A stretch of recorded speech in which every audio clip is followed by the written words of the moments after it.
Media మిత్రులకు నమస్కారం. తెలంగాణ రాష్ట్ర ప్రభుత్వం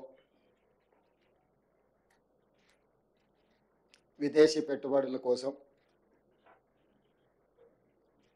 అంతర్జాతీయ సంస్థలను తెలంగాణ రాష్ట్రానికి ఆకర్షించడం కోసం వరల్డ్ ఎకనామిక్ ఫోరం దావోస్లో ఏర్పాటు చేసిన పర్యటనకు నేను సహచర మంత్రివర్గ సభ్యులు దుద్దిల్ల శ్రీధర్ బాబు గారు వెళ్ళడం జరిగింది. వాటికి సంబంధించిన వివరాలు తెలంగాణ ప్రజలకు వివరించడానికి ఈ పత్రికా సమావేశాన్ని ఏర్పాటు చేసినాం. ఈ సమావేశంలో మిత్రులు శ్రీధర్ బాబు గారు, తుమ్మల నాగేశ్వరరావు గారు, జుపల్లి కృష్ణారావు గారు, సీతక్క గారు, పొంగులేటి శ్రీనివాసరెడ్డి గారు, రాజ్యసభ సభ్యులు అనిల్ కుమార్ యాదవ్ గారు, టీజీఐఐసి చైర్పర్సన్ గారు, శాసన సభ్యులు, ఇతర ముఖ్యులందరూ ఈ పత్రికా సమావేశంలో పాల్గొన్నారు. తెలంగాణ రాష్ట్రంలో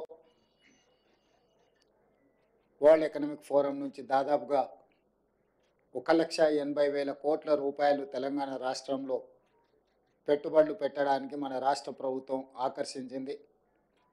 తెలంగాణ రాష్ట్ర ప్రభుత్వం మీద విశ్వాసం, నమ్మకంతో ఇక్కడ పెట్టుబడులు పెట్టడం ద్వారా వాళ్ళ వ్యాపార విస్తరణనే కాకుండా తెలంగాణలో ఉన్న నిరుద్యోగ యువకులకు ఉద్యోగ ఉపాధి అవకాశాలు కల్పించడానికి ముందుకొచ్చినందుకు ఆయా సంస్థల యజమానులకు తెలంగాణ రాష్ట్ర ప్రభుత్వం తరఫున మనస్ఫూర్తిగా అభినందనలు తెలియజేస్తుంది.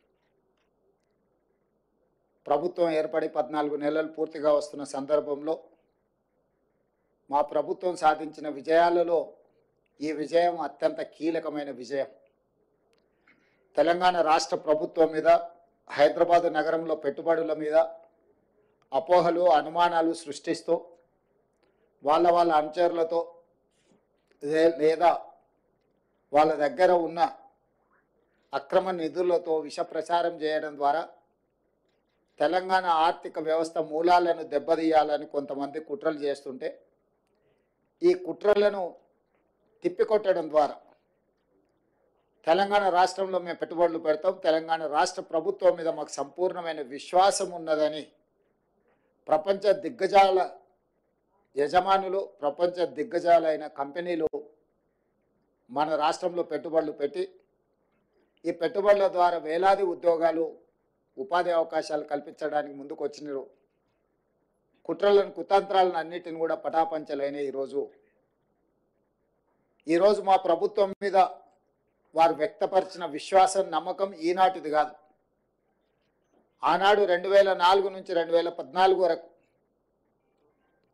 ఆ ప్రభుత్వం తీసుకున్న నిర్ణయాలు, కొనసాగించిన విధి విధానాలు, ఈ విధి విధానాలకు 1991లో పివి నరసింహారావు గారు సరళీకృత విధానాలని దేశంలో ప్రవేశపెట్టడం ద్వారా అభివృద్ధి వేగవంతంగా జరగాలి, ఈ దేశం సంపన్న దేశంగా మారాలి అని పివి నరసింహారావు గారు ప్రవేశపెట్టిన సరళీకృత విధానాలను తిరిగి మన్మోహన్ సింగ్ గారు వాటిని వేగంగా కొనసాగించడము, ప్రభుత్వాలు మారిన, పాలకులు మారిన, పెట్టుబడులకు రక్షణ కల్పించడం, పెట్టుబడులను ప్రోత్సహించడం అనే విధానం నుంచి ఏ రోజు కాంగ్రెస్ పార్టీ పక్కకు జరగలేదు.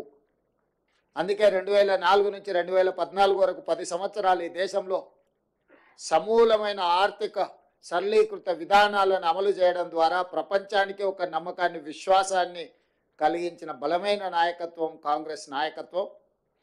ఆ కాంగ్రెస్ నాయకత్వంలో ఏర్పడ్డ తెలంగాణ రాష్ట్ర ప్రభుత్వం పట్ల 13-14 నెలల్లోపునే సంపూర్ణమైన విశ్వాసం చూపించి 1,80,000 కోట్ల రూపాయలను తెలంగాణ రాష్ట్రంలో అంతర్జాతీయ స్థాయి సంస్థలు పెట్టుబడులు పెట్టడము, ఇది నిరంతర ప్రక్రియ. నిరంతరం మా ప్రభుత్వం చేసిన కృషిని, మా ప్రభుత్వం పాటిస్తున్న విధానాలను రాజకీయపరమైన అంశాలలో విభేదించిన రాష్ట్ర అభివృద్ధి విషయంలో 2004 కంటే ముందు తెలుగుదేశం పార్టీ అమలు చేసిన విధానాలు రాష్ట్ర ప్రయోజనానికి అనుకూలంగా ఉంటే ఆనాడు వాటిని కొనసాగించినాం. ఈనాడు గత ప్రభుత్వం ఏదైనా ఉపయోగపడే అంశాలలో నిర్ణయం తీసుకుంటే కూడా తెలంగాణ రాష్ట్ర ప్రజలకు ప్రయోజనం చేకూరుతుంది అనుకుంటే ఆ విషయంలో రాజకీయ వివాదాలకు వెళ్లకుండా విధానాలను కొనసాగిస్తూనే ఇంకా స్పష్టంగా నమ్మకంగా విధానాల రూపకల్పనలో ఒక నిర్దిష్టమైన ప్రణాళికను తీసుకొని తెలంగాణ రాష్ట్ర ప్రభుత్వం ముందుకు వెళ్ళింది. కాబట్టి ఈరోజు ఈ దిగ్గజాలు తెలంగాణ రాష్ట్రంలో పెట్టుబడులు పెట్టినరు. ఆ పెట్టుబడులను వేగంగా పన్నులను అమలు చేయడమే కాకుండా అనుమతులు ఇవ్వడంతో పాటు అవసరమైన భూ కేటాయింపులు కానీ పరిపాలన అనుమతులు కానీ అన్ని రకాలుగా ఆ సంస్థలను ప్రోత్సహించి ఆ సంస్థల పెట్టుబడుల ద్వారా రాబోయే ఉద్యోగ ఉపాధి అవకాశాలు తెలంగాణ సమాజానికి అందివ్వాలన్న ఆలోచన మా ప్రభుత్వానిది. ఈ అంశాలను మేము దావోస్లో ఒప్పందాలలో బిజీగా ఉన్న మీడియా మిత్రులు తెలంగాణ ప్రజలకు ఎప్పటికప్పుడు చేరవేస్తూ ఎవరైనా అనుమానాలు సృష్టించాలన్నా అపోహలతో కూడుకున్న ప్రచారాలు కల్పించిన మీడియా మిత్రులు వాటి అన్నిటిని కూడా పటాపంచలు చేస్తూ ఈ ప్రభుత్వం, ఈ రాష్ట్రం, ఈ హైదరాబాదు నగర అభివృద్ధి మన అందరిది అని చెప్పి సహకరించిన మీడియా మిత్రులందరికీ కూడా మనస్ఫూర్తిగా ధన్యవాదాలు తెలియజేస్తున్నా. ఇదే విధంగా మీ సహకారం ఉండాలి.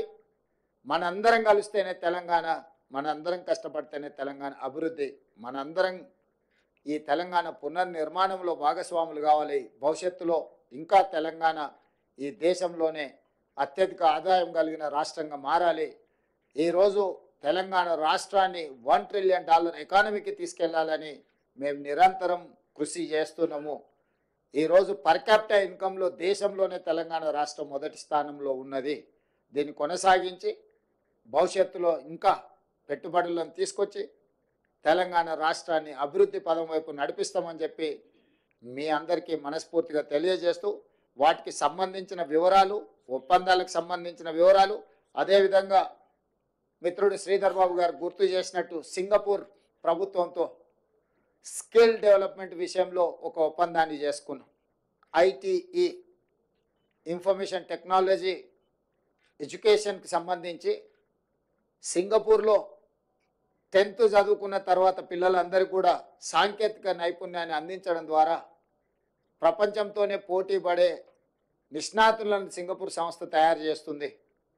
అందుకే ఈరోజు తెలంగాణ రాష్ట్ర ప్రభుత్వం వాళ్ళతో ఒప్పందాలు చేసుకొని ఇక్కడ చదువుకునే విద్యార్థులను కూడా అక్కడికి తీసుకెళ్ళి వాళ్ళ ఐటీఈలో శిక్షణ ఇచ్చే విధంగా అక్కడి నుంచి కూడా విద్యార్థులను ఇక్కడికి తీసుకురావడం ద్వారా మన సంస్థల్లో కూడా వాళ్ళ విద్యార్థులు కొంతకాలం వచ్చి ఇక్కడ మన విద్యార్థులతో కలిసిమెలిసి చదువుకుంటే సాంకేతిక నైపుణ్యం పెరుగుతుంది, మన వాళ్ళకు కూడా అవగాహన పెంపొందుతుంది. తద్వారా ఎంతో లక్షలాది మంది ఈ తెలంగాణ రాష్ట్రంలో సాంకేతిక నైపుణ్యం లేక నిరుద్యోగులుగా ఉన్నారో వాళ్ళందరికీ ఉద్యోగ ఉపాధి అవకాశాలు కల్పించడానికి సింగపూర్ రాష్ట్ర ప్రభుత్వ ఆధ్వర్యంలో నడుస్తున్న ఐటీతో కూడా తెలంగాణ రాష్ట్ర ప్రభుత్వం ఒప్పందాలు చేసుకోవడం జరిగింది.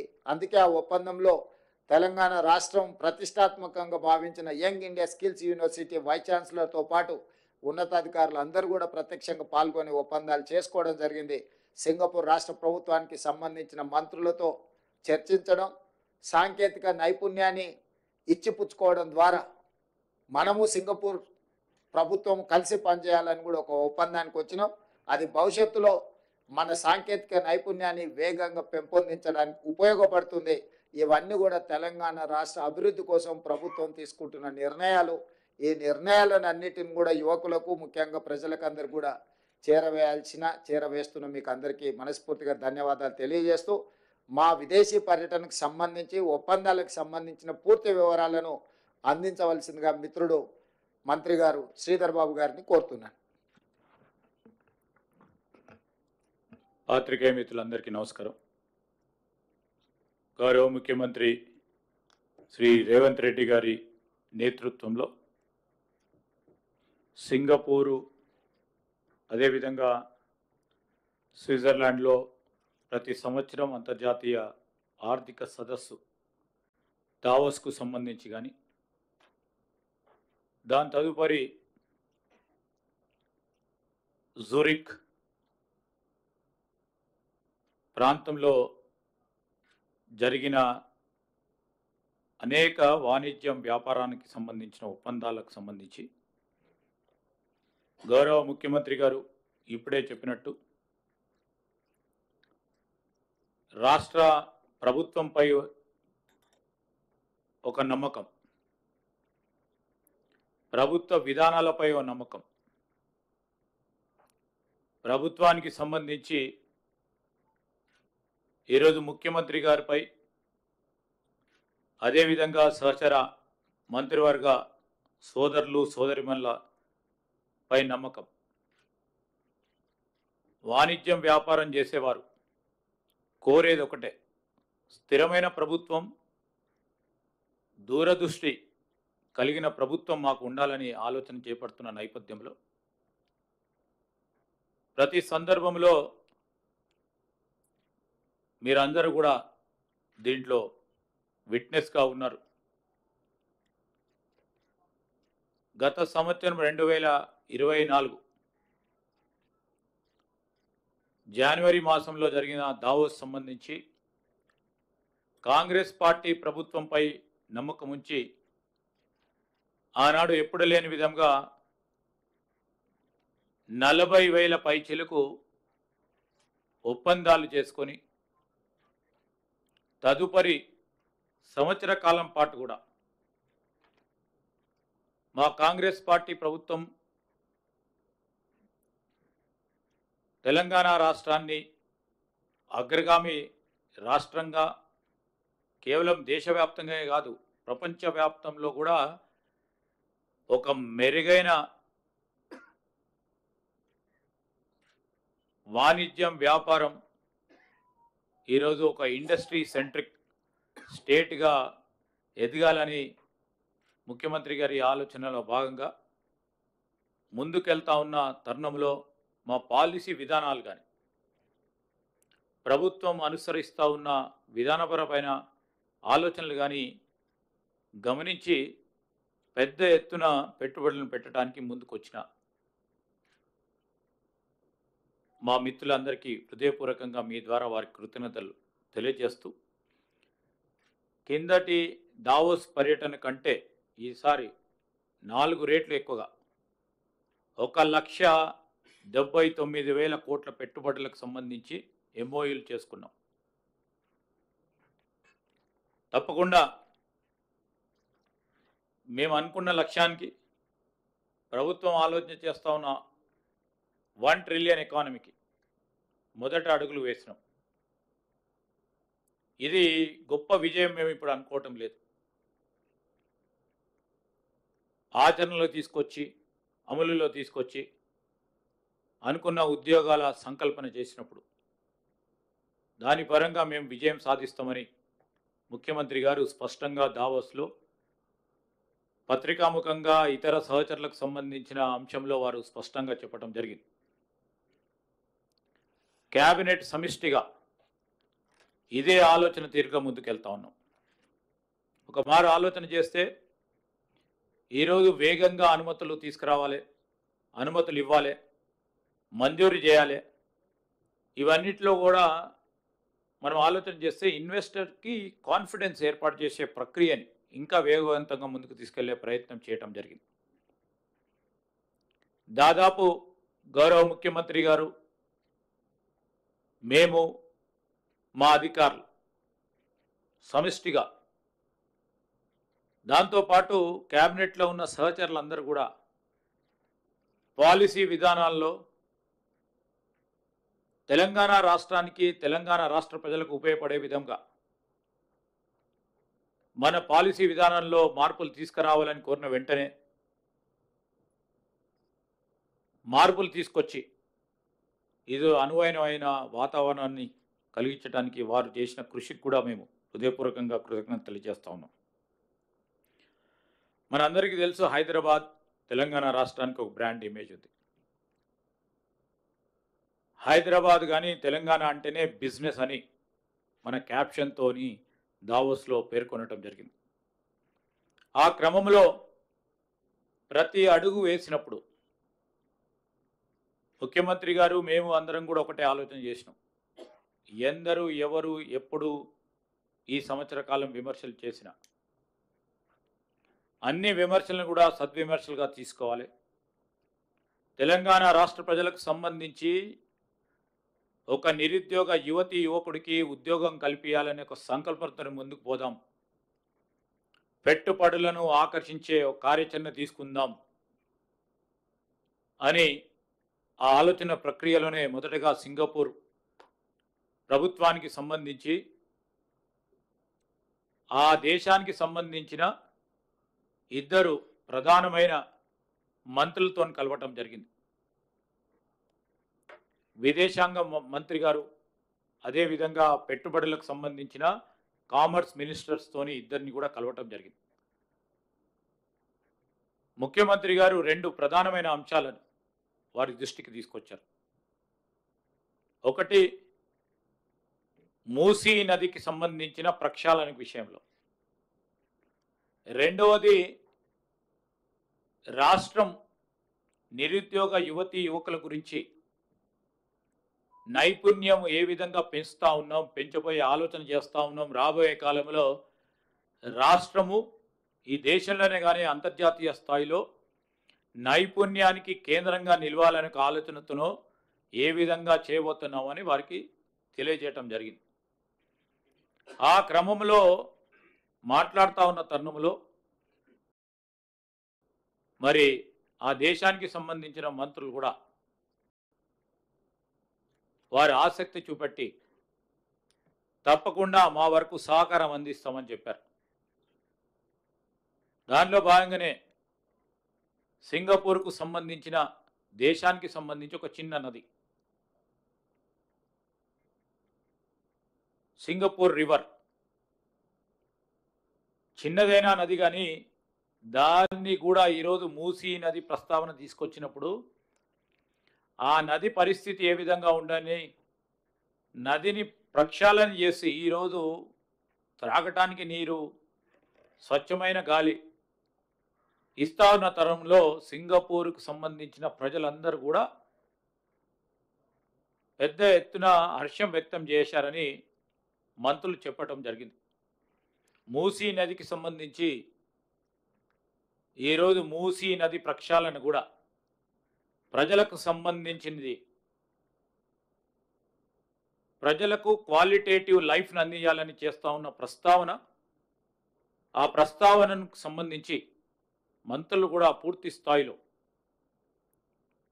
వారు అభినందించి ముందు ఏ విధమైన సహకారం మీకు కావాలంటే ఆ విధంగా సహకారం అందిస్తామని వారు కూడా ముందుకు రావడం అనేది మాకందరికీ కూడా సంతోషకరంగా ఉందని ప్రస్తావన తీసుకొస్తా ఉన్నాం. ఈ సందర్భంలో రాష్ట్ర ప్రజల తరఫున వారికి కృతజ్ఞతలు తెలియజేస్తా ఉన్నాం. అదేవిధంగా ఇంతకుముందు ముఖ్యమంత్రి గారు చెప్పినట్టు మన రాష్ట్రానికి సంబంధించిన యువత భవిష్యత్తుకు సంబంధించి ప్రభుత్వం ఏర్పాటైన వెంటనే ఈరోజు ఈ రాష్ట్రానికి సంబంధించిన నిరుద్యోగ యువతులకు సంబంధించిన ఒక ప్రధానమైన అంశం వారికి ఉద్యోగ అవకాశాలు కల్పించాలి. ఉద్యోగ అవకాశాలు కల్పించాలంటే నైపుణ్యం పెంచాలి. నైపుణ్యానికి సంబంధించి ప్రత్యేకమైన ప్రస్తావన తీసుకురావాలి. ఈరోజు ట్రెడిషనల్ విశ్వవిద్యాలయాలు ఉన్నాయి. పరిశ్రమలకు సంబంధించిన నైపుణ్యం వారికి అందియాలంటే ఒక స్కిల్స్ యూనివర్సిటీని ఏర్పాటు చేయాలని మా ప్రభుత్వం ముఖ్యమంత్రి గారి నేతృత్వంలో యంగ్ ఇండియా స్కిల్స్ యూనివర్సిటీని ఏర్పాటు చేశాం. దాని వరకే ఊరుకోలేదు. ఈరోజు అడ్మిషన్స్ జరుగుతూ ఉన్నాయి. పరిశ్రమలకు సంబంధించి వారు ముందుకొచ్చి కొలాబరేట్ చేస్తూ ఒక స్టెప్ ముందుకేసిన వెంటనే ఇంకో అడుగుకు ముందుకు వేయాలి. వేగంగా ముందుకు నడవాలి. ప్రపంచం అతి వేగంగా ముందుకు నడుస్తూ ఉన్న నేపథ్యంలో మనం కూడా ముందుకు నడవాలి. రేపు మన నిరుద్యోగ యువకులకు ప్రపంచంలో ఏ విధంగానైతే నాణ్యతను పెంచేందుకు ప్రయత్నం చేస్తూ ఉన్నారో వాటికి సరిసమానంగా ముందుకు సాగాలని సింగపూర్కు సంబంధించిన పర్యటనకు సంబంధించిన ప్రధానంగా మొత్తం దావోస్కు సంబంధించి ఇంత పెద్ద పెట్టుబడులు వచ్చిన ముఖ్యమంత్రి గారు ఒక స్టేట్మెంట్ చేశారు. అక్కడ ఐటీఈ సంస్థకు సంబంధించిన పెద్దలతో చెప్పారు, ఒక పక్షాన మేము పెద్ద ఎత్తున పెట్టుబడులు తీసుకురాబోతా ఉన్నాం, ఇంకో పక్షాన మాకు కావాల్సింది అతి ముఖ్యమైనది మా యువతీ యువకులకు సంబంధించిన నైపుణ్యాన్ని పెంచాలే, ఇదే మా ప్రధానమైన బాధ్యత అని ఐటీఈఎస్ వారితోని ఎంఓయూలు చేసుకున్నాం. ఈ వచ్చే సంవత్సరం నుంచి వారు ఈ యంగ్ ఇండియా స్కిల్స్ యూనివర్సిటీకి సంబంధించిన కరికులం విషయంలో, ఈ యంగ్ ఇండియా స్కిల్స్ యూనివర్సిటీకి సంబంధించిన టీచర్స్కి ట్రైనింగ్ ఇప్పించే కార్యక్రమం, దానికి తోడు ఇక్కడ చదువుతున్న విద్యార్థులకు ప్రపంచవ్యాప్తంగా ఎక్స్పోజర్ ఇవ్వాలనే ఉద్దేశంతో మరి ఎంఓయు పరంగా ఎక్స్చేంజ్ ఆఫ్ స్టూడెంట్స్కి సంబంధించిన అంశం విషయంలో, అదేవిధంగా యంగ్ ఇండియా స్కిల్స్ యూనివర్సిటీకి సంబంధించి వారికి కావాల్సిన ఫినాన్సెస్కు సంబంధించిన అనేక అంశాల విషయంలో ఎంఓయు చేసుకోవటం జరిగింది. ఒక పక్షాన 1,79,000 కోట్ల రూపాయలతో పెట్టుబడులు సంబంధించిన మన రాష్ట్ర ప్రజానికానికి సంబంధించి పెట్టుబడులు తీసుకొస్తా ఉన్నప్పటికీ, ఇంకో పక్షాన మేము ఈ స్కిల్స్ యూనివర్సిటీకి సంబంధించి ప్రపంచ స్థాయిలో మెరుగైన స్కిల్స్ యూనివర్సిటీని చేయాలనే ఒక ఆలోచన దృక్పథం ఇంకా మాకు గొప్ప సంతృప్తి కలిగిందని మేము మనవి చేస్తూ ఉన్నాం. ఈరోజు Singapore institute of technical education సంబంధించిన ఈ అంశం ఒక ప్రధానమైనది. దాంట్లో ఇంకా చాలామంది పెద్ద పారిశ్రామికవేత్తలతో కూడా సంప్రదింపులు చేశాం.